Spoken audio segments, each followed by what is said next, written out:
Pricing is a sacred act of capitalism. There's a math part to pricing, but the judgment part is much more interesting. You might have been taught that price is your cost plus a margin. Now, it's really tempting to think that way, but I think it's better if you consider price as the value to your customer minus an incentive to buy. Let me explain. Robert Dolan teaches marketing at the Harvard Business School.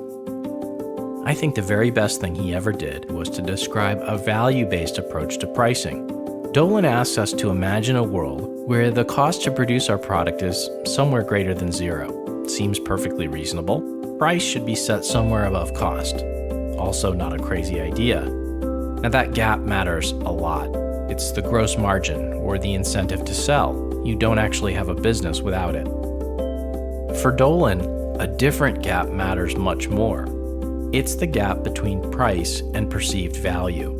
He called that gap the incentive to buy, and it entirely explains why a customer decides to buy or not to buy our product.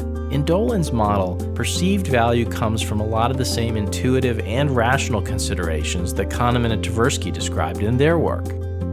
Marketing's job is to make the gap between perceived value and price as large as possible. If you're selling a product like crazy, your customer must perceive a huge gap between value and price. Not selling anything, that's an incentive to buy problem.